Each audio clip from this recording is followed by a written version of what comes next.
Maria, today I want to start this episode by singing to you.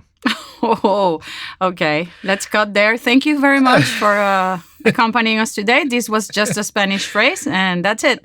End of show, end of series, in fact. No. Just a little bit, and don't get used to it. It's not going to be a recurring thing.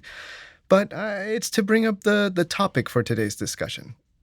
There is a classic movie from the timeless comedian troupe Monty Python. I love them. You got me at Monty Python. The Life of Brian. Oh, do you remember yes. that one? Oh, yes, I do.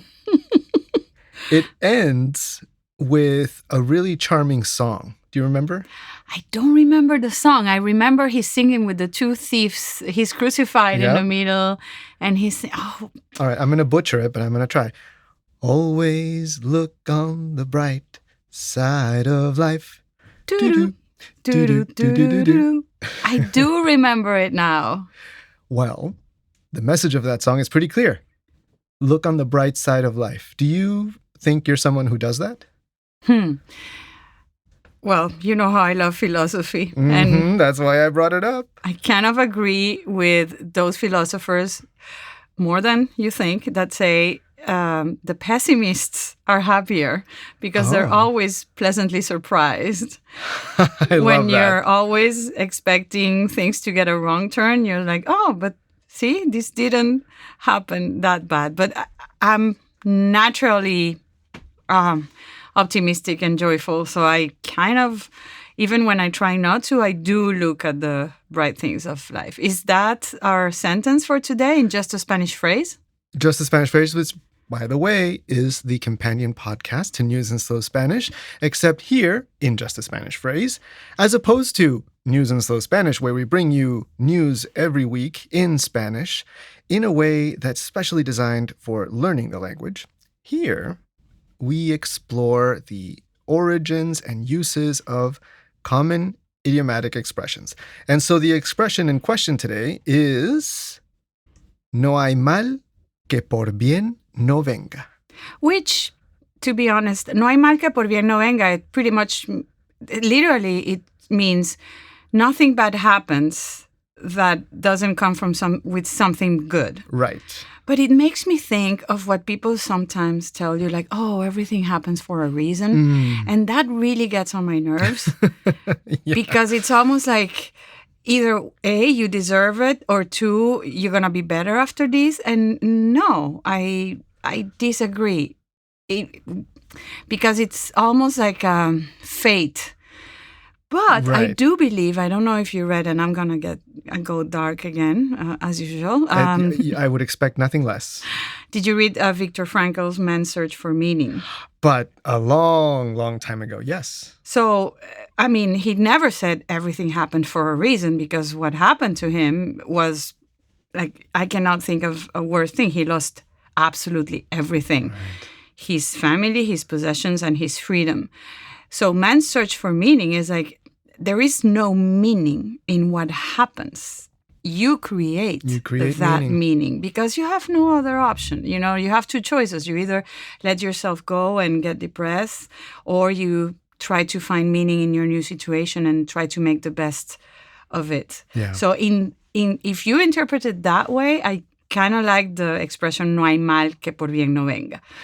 But that one is more about personal agency. In your interpretation, it's more about finding the good in the bad that comes your way, right? Well, that's personal agency. Like no hay mal que por bien no venga, to me is almost like God sent you this for a reason. Oh, yeah. It's almost like you deserved it. Or you're so evolved that he's sending you bigger proofs.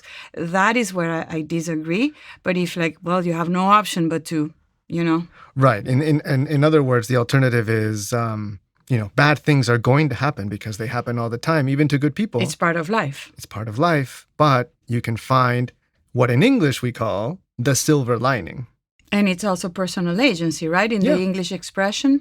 Yeah, it's exactly. Not that God wants you to do A or B. It's just like you.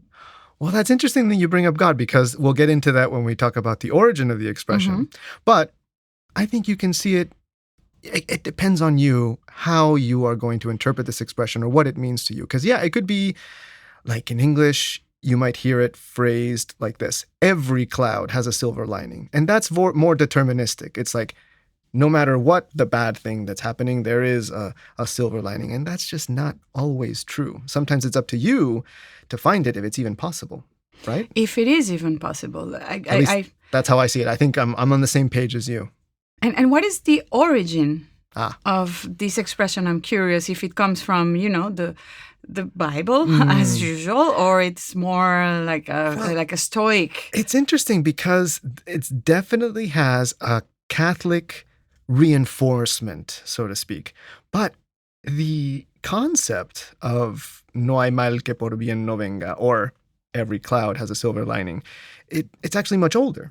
So it can be traced back to Stoicism. So the Roman Stoicism, the philosophy that adversity always has a purpose. Yeah, you know how I love Stoics, Marco Aurelius, Seneca, Epictetus, and it's pretty much you pretty much cannot control anything but your reaction to things. You cannot. There's two types of things in life: those that you control and those that you cannot control. Focus on those you can control, and you'll be much happier. Yes, but those you can control are so little, which Yeah. is pretty much your attitude only, your reaction to what happens, which is everything you cannot control. Exactly. So tracing back to Roman Stoicism, and then later with the rise of Christianity, there's actually a theological application of this philosophy, of the Stoic philosophy. And it has a name, felix culpa, which translates to more or less happy fault. And it's the idea that sin and even suffering can lead to a greater good. And I personally suspect... What? Because you're going to go to heaven and then... Let's not get into that. But I do personally suspect that this, if it has a theological application, it is a way of, I don't want to be too cynical, but, controlling the masses. If times are tough, if most of your subjects or the people coming to Mass are basically living a peasant lifestyle and going, the equivalent of paycheck to paycheck, trying to make ends meet, it's hard out there. But the idea that your suffering has a silver lining, it brings hope. It brings... Now, I said controlling the masses, which is a cynical interpretation of that. It is. I mean, at the end, the organized religions, maybe not the love philosophy behind religions, but what happened after with the church, etc., is a mechanism of control as powerful as any other. So, as you can imagine, it was woven into sermons, into legal philosophy. Only poor will make it to the king's kingdom. And it was a widely accepted philosophical, theological point of view throughout the Spanish Golden Age. And it made it into many examples of literature as well. So very widespread, this idea. And from there we get the expression, no hay mal que por bien no venga, which I have to admit, when I was little, I misinterpreted that expression. I thought it was the other way around.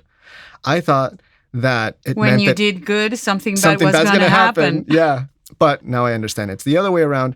And I wanted to ask you, to close out today's episode, can you think of any examples of things that are maybe negative or bad on the surface, but they do bring some kind of silver lining?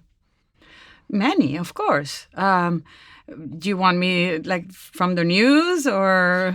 Well, I have one that I was thinking about because the current political situation in the United States has inspired a new protest movement. And one of the big organizations or organized movements is the No Kings protests. Have you heard of those? Yes, of course. All across the country.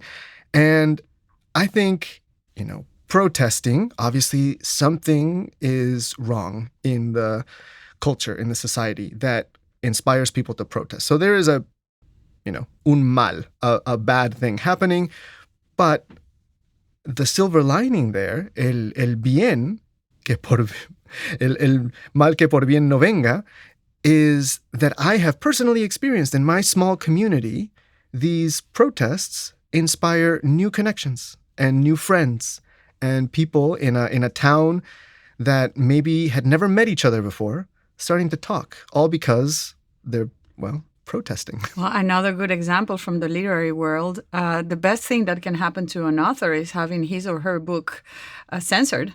Because then everybody wants to read it. There was a very good book I read from an Argentinian author called Come Tierra, and that book was censored by Javier Milei in Argentina. Yeah.